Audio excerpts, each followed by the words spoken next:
नमस्कार, आप देख रहे हैं भारत नेशन। मैं हूं आपके साथ नेहा फातिमा। स्वागत करता हूं आपका नेशन की बात में। चंबल घाटी के विख्यात पूर्व सदियों सम्राट पंचम सिंह चौहान, जिन्होंने 1972 में अपने 555 बागी साथियों के साथ सरकार के समक्ष आत्मसमर्पण किया था और जेल से रिहा होकर पंचम सिंह चौहान ब्रह्म कुमारी संस्था से जुड़ गए और संस्था के लोगों की मनगढ़ंत अध्यात्म की बातों को सत्य मानकर और संस्था द्वारा परिवार सहित आजीवन हर तरह की सहायता के दिए जाने के आश्वासन पर विश्वास करके अपनी पूरी संपत्ति, जमीन जायदाद, रहने का घर संस्था को दान कर दिया और सारी संपत्ति दान किए जाने से पंचम सिंह का परिवार भूखे मरने के कगार पर आ गया।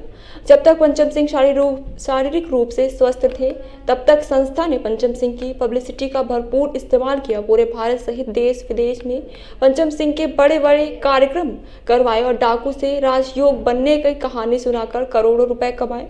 जब पंचम सिंह चलने फिरने में असमर्थ हो गए तो संस्था ने पंचम सिंह में नाता तोड़ लिया और बुढ़ापे में पंचम सिंह अपने बेटे के साथ रह रहे हैं। अब पंचम सिंह की संस्था की वास्तविकता समझ में आ गई है। पंचम सिंह ने ब्रह्म कुमारी संस्था द्वारा अपने और अपनी बेटी रमा के साथ किए गए विश्वासघात की सच्चाई मीडिया के सामने लोगों के तक पहुंचाई है और मीडिया के माध्यम से लोगों तक पहुंचाई।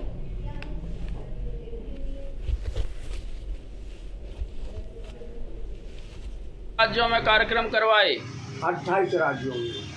तो तुम्हारे नाम से कितना पैसा कमाया होगा? करोड़ों रुपया। जब हम मंदोर में कुछ नहीं बना था तो हमने जो है 7 लाख रुपया तो बम्बई में टिकट जारी कर दिया। हाँ, करोड़ों रुपया कमाया तासे मधुबन बना तुम्हारे नाम से। आओ सभी देशवासियों को जय सिया राम। मैं आप लोगों को अपने साथ ब्रह्म कुमारी संस्था द्वारा किए गए षड्यंत्र के विषय में बता रहा हूँ। यह ब्रह्म कुमारी संस्था के लोग कैसे लोगों के घरों को बर्बाद करते हैं, कैसे लोगों की संपत्ति को लूटते हैं, हड़पते हैं, इसका प्रत्यक्ष उदाहरण हमारा घर है,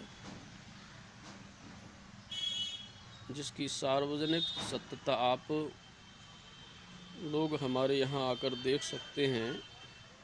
हमारे यहाँ के क्षेत्रीय हजारों लोगों से पता लगा सकते हैं, सत्यता की जानकारी कर सकते हैं। मेरे पिता श्री पंचम सिंह चौहान ने सन 1972 में समर्पण किया। समर्पण के बाद खुली जेल मुगावली में सरकार ने उनको रखा। खुली जेल मुगावली में ही संस्था के लोग बहन भाई समर्पित बागियों को अपना ज्ञान सुनाने जाते थे। मेरे पिता के साथ 555 बागी उस जेल में रहते थे।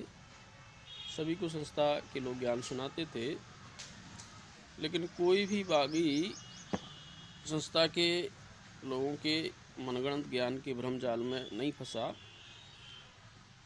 मेरे पिताजी इनकी बातों में आ गए और एक तरह से इनके जाल में फंस गए। जेल से निकलने के बाद मेरे पिता ने सारी संपत्ति इनको दान कर दी और पूरा समय संस्था के प्रचार प्रसार में दिया। या ये कहें कि संस्था ने उन्हें मनोवैज्ञानिक तरीके से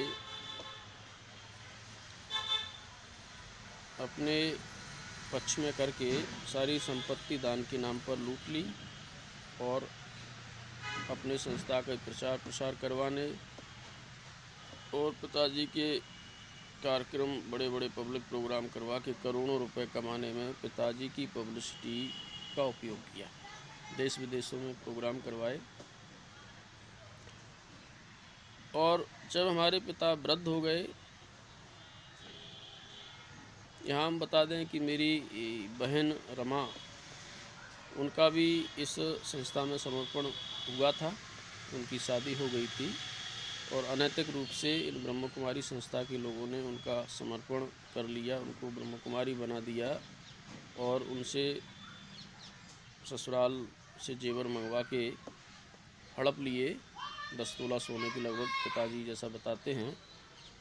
उनके साथ और 5 कन्याओं ने समर्पण किया था। यहीं हमारे लाहौर की रहने वाली थी। उनके भी घर वालों से काफ़ी संपत्ति दान के नाम पर हड़प ली और कुछ समय बाद उनको परेशान किया।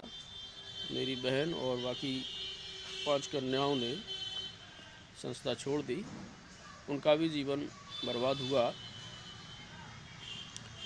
तो मेरे पिता का उपयोग किया, संपत्ति लूटी और जीवन परिवर्तन की, डाकू से योगी बनने की जीवन परिवर्तन की कहानी, झूठी कहानी जिसको हम कहें, लोगों को सुनाई।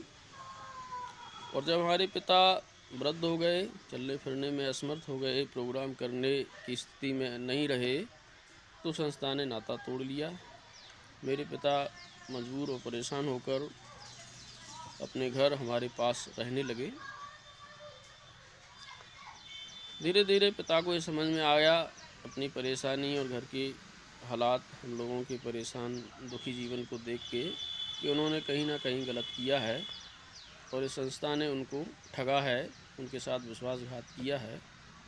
तो उन्होंने संस्था की वास्तविकता से, अपने साथ हुए विश्वासघात से, हमारी बहन रमा के साथ हुए धोखेबाजी से समाज को अवगत कराने के लिए मीडिया के माध्यम से लोगों तक बात पहुंचाई।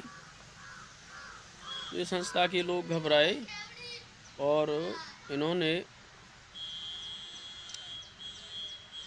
एक योजना बनाई, सुनियोजित योजना जिसे कह सकते हैं। और संस्था के भाई रामफूल जो करनाल हरियाणा के रहने वाले हैं, भरत भूषण जो हरियाणा के रहने वाले हैं, मेरे घर आए मीडिया में खबरें चलने के बाद और उन्होंने मुझसे कहा कि आपके साथ गलत हुआ है, हम संस्था के वरिष्ठ लोगों को बताएंगे। और भोपाल शाखा की अवधेश बहन ने, आपकी बहन के समर्पण हुआ था, वहाँ आपकी बहन के जेवर हड़प लिए, संपत्ति अन्य कन्याओं की हड़प ली, आपके पिता की संपत्ति जिन्होंने हड़पी है, जिन्होंने विश्वासघात किया है, उनको संस्था से निकालेंगे और आपकी हर तरह से सहायता मदद करेंगे, आपके पिताजी की हर तरह से व्यवस्था करेंगे। ऐसा कह के वो हमारे पिता को ले गए और कह गए कुछ दिनों बाद हम पिता को छोड़ जाएंगे, घुमा लाते हैं, माउंट आबू लोगों से मिलवाते हैं, वरिष्ठ लोगों से चर्चा करवाते हैं और हमें माउंट आबू से भेजा है। ऐसा कह के वो ले गए और उन्होंने एक वीडियो बनाया मेरे पिता का, भरत भूषण भाई ने, और उसमें सारी वास्तविकता को उलट पुलट करके मेरे पिताजी से कहलवाया। झूठे आश्वासन दिए होंगे या जैसे समझाया होगा या जैसे भी क्या किया मैं तो नहीं जानता, लेकिन मैं ये जानता हूँ कि जो वीडियो में कहा जा रहा है, सत्यता को छिपाने के लिए जो बातें पिता से बुलवाई जा रही हैं वो सरासर गलत है। सत्य वो है, वो प्रमाणिक है, सार्वजनिक है। और वालों ने कितने राज्यों में कार्यक्रम करवाए? 28 राज्यों में।